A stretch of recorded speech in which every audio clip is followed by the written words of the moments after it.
I'm going to demonstrate the nearly complete disassembly and reassembly of a Colt 1911 A1 pistol using only the loaded pistol itself as a tool. First we have to clear the pistol, and it is clear. The screw heads on the grips, the originals, were designed to use the rim of a cartridge as a screwdriver. So if it's made for original specs, that's all you need. Obviously, if you've got a newer make, sometimes you'll have hex screws, or sometimes they won't be made to original specs.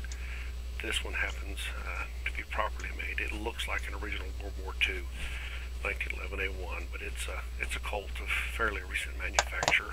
It's made after 2000. Okay, it would have taken me too long to show on camera the removal of those screws just using a cartridge rim, so I completed that, and now I'm just going to remove them. I'm not going to talk through the whole basic field stripping because there's gobs of videos on YouTube about that.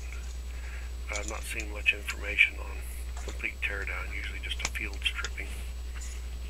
And when there is a teardown, usually they'll have screwdrivers and punches, but you really don't need those, not for a GI. Colt 1911 A1. So I'll just go ahead and let the picture tell 1,000 words for the basic field stripping. There's several different ways to field strip them. This is just the way I do it. It's not really important. This particular pistol is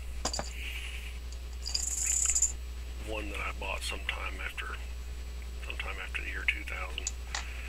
This Colt was bringing back a World War II reissue, and I wanted to have something I could shoot without feeling guilty about destroying history. Of course, they only made 4,000 of these, so now they're sort of collector's items in their own right. Okay, on to the complete teardown. The thumb safety go up and down, but the halfway point is the takedown point. So if you can sort of get it in the halfway point and pull, it'll pull out of the frame. And then we need to lower the hammer carefully so it doesn't smack against the frame. Remove the hammer pin. It's a domed pin on the right, and it's a flat head on the left. It'll only go in one way, on one side. So we remove that, and that becomes our most important tool. The grip safety is still held captive by the mainspring housing, so we have to remove that. Some people use a hammer and a punch for this, but you can just push on it with a hammer strut. Push on it pretty hard, but you shouldn't really have to tap on it with anything. This will come off fairly easily. Okay, and now we can withdraw the mainspring housing, and that will release the grip safety and the leaf spring that lies underneath. The leaf spring will also become a tool. It becomes a little screwdriver for us, and I'll show you that in a minute. But first we're going to go ahead and remove the disconnector and the sear, and it has its own pin made just like the hammer pin, only smaller in diameter. So we remove it the same way, and then we just shake the pistol, let those parts fall out, just two of them. Set those to the side. Now we need to remove the magazine catch and the trigger.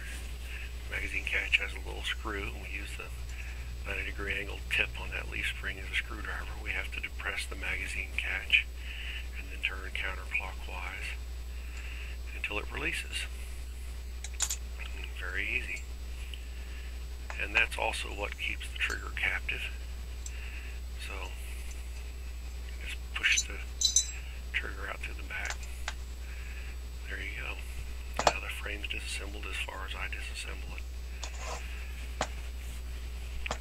The slide, once again, we can use a hammer strut as a tool. We push down on the firing pin until it's below the level of the firing pin stop. Carefully slide the firing pin stop over. Make sure you hold that firing pin captive with your finger so it doesn't come flying off.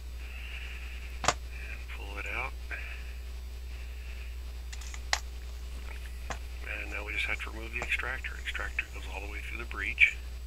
See the tip of it right there. We'll just tease it out. It's not difficult. And now we've got the slide stripped down completely. I do not disassemble the mainspring housing. I may use other tools that's as far as I can get right now easily with just using the pistol as its own tool set. Reassembly is not necessarily the complete reverse of disassembly, but for the slide it is. You have to reinstall the extractor, and the only important thing there is to keep it lined up so that the firing pin stop will slide up in there easily enough. There's a firing pin stop. We have to install it with a bevel to the rear and down. Sort of depress the firing pin until I can sort of catch the lip of it underneath that firing pin stop, and push it down further and seat the firing pin stop all the way until the firing pin tip punches up through it. Now the slide's completely assembled. So the frame, the trigger will only go in one way. If you try to install it in upside down, it just won't go in, so it's kind of idiot proof. And the magazine catch, we slide in. We have to keep it sort of pushed like you would be depressing it to release the magazine. And we just turn that screw clockwise until it clicks into place. Sometimes you have to finesse how deeply you push on the magazine catch. Now we have to reinstall the disconnector and the sear. And I'll kind of lay them on the side of the frame just to sort of demonstrate their relationship to each other, how they go in. There's a tunnel board up to the top of the frame, and you have to slide the tip of the disconnector up into that tunnel. And just lay them in there together, and their holes have to line up. And you sometimes have to finesse it with a tool, and I usually use the hammer strut to sort of finesse them into place.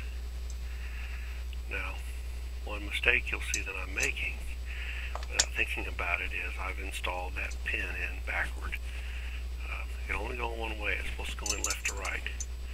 So you'll see that the flat head is actually protruding out the right side of the frame some. It takes me a minute to recognize my mistake, but it's pretty obvious if you do it wrong. So pull it back out and stick it back in left to right. It's made that way so that the thumb safety, the flat inside of the thumb safety, will hold that pin in place. So reinstall the leaf spring. It's got a little tab on the bottom that slides into that little cut in the back of the frame. And now I have to reinsert my mainspring housing. I don't reinsert it all the way, just enough to hold that leaf spring captive. Now, that will allow me later on to install the grip safety. If it was all the way up, I couldn't even put the grip safety in, so that gives me plenty of clearance for that. Installing the hammer can be a little tricky. You just have to install it from below and push it up against the sear, which is under now a little bit of spring tension from that leaf spring. So sometimes it takes a little bit of finessing to push the hammer pin in. And in this particular case, it takes a lot more finessing than usual. I don't know why it was so difficult for me to line that hole up. It usually doesn't take very long. But while I struggle with that, and tell you a little bit about this pistol, it looks pretty much like a World War II 1911 A1, but I did find an original World War II mainspring housing with a large checkering, and that alone fools a lot of people, because the World War II reissue had the vertical serrations on the back. It didn't have those original type large cross checkering. Okay, so the hammer strut has to be lined up so it'll push on the plunger, the mainspring housing, and it also has to line up so it's centered on the grip safety. So we install the grip safety, and we just sort of shake pistol until the hammer strut lies along that trough and it's centered, and then we can push the mainspring housing on up. Installing the pin is fairly simple. head and a concave head.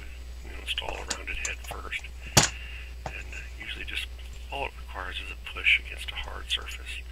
Some people use a little punch and a hammer and tap them in. You don't need to do that. I just push it hard against a piece of wood. And there, it's completely installed.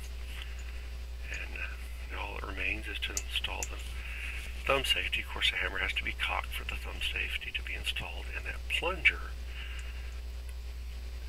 will get underneath the thumb safety if you're not careful. It's not supposed to be underneath it, it's supposed to push against it. The way to make sure that it's underneath is to, or pushing against it, is to use the lip of the magazine as a tool to sort of slide it out from underneath the thumb safety as we push the thumb safety in. So now we've got the frame completely reassembled. The recoil spring has two distinct ends. It's got an open end and a closed end. The closed end is smaller in diameter than the open end, so we'll put the small diameter onto the recoil spring guide. It's held captive. And reinstalling the barrel, fairly straightforward. You've seen plenty of YouTube videos on that, I'm sure, if you're at all interested in these pistols. Just make sure the feet on our recoil spring guide are up against the barrel when we install that. I like to pull the barrel out of battery just a little bit while I slide the slide onto the frame. And just watch through the slide stop hole for the link hole to line up with it. And then I install the slide stop, not all the way, just enough to hold the link captive. And while I then retract the slide a little bit further to line up the takedown notch with the window.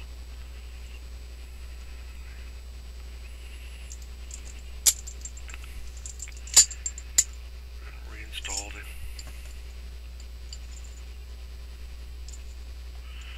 There's a little tab on that that'll, if you screw it into the right, it'll sort of catch on the open end of the spring. That's good. It was designed that way.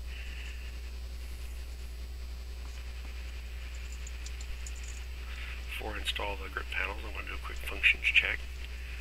So it shouldn't fire when it's on safe, and it doesn't. Click it off safe, it should fire. Now hold the trigger to the rear. Cycle it, check the disconnector, and the disconnector worked, and I'm going to check the grip safety.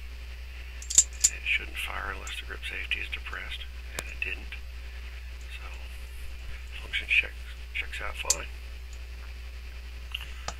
So I'll install the grip panels. Those, by the way, are original grip panels. At one time I came across an original hammer, and I installed that, but the trigger pull was pretty bad, and so I eventually went ahead and put the hammer that it came with. The hammer that it came with isn't quite correct for the year that they're trying to replicate. It's a little bit too sharp at the rear, but it's attractive. The sights were really, really tiny, and I got a hold of some later sights and installed those, so I've not really restored this to an original appearance necessarily, but I've just modified it slightly for my tastes. A lot of guys collect these and kind of leave them unfired, and the whole reason I got it was so I could shoot it and not worry about destroying history. But unfortunately, Colt only made 4,000 of this World War II reissue, so it's kind of become a bit of a collector's item in its own right. But I had already shot it a good deal by then, and it's taking on a little bit of honest holster wear and some honest character. One thing I liked about this is that it's made better than they were made back then. They really didn't have the heat treating down to the art that it is today. They were unable to heat treat the entire slide, and they had to just sort of spot heat treat it.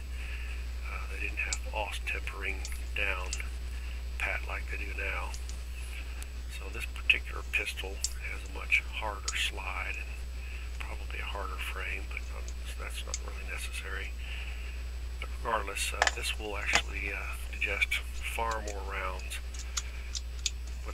holding up than an original one. So there you have it, complete teardown and reassembly.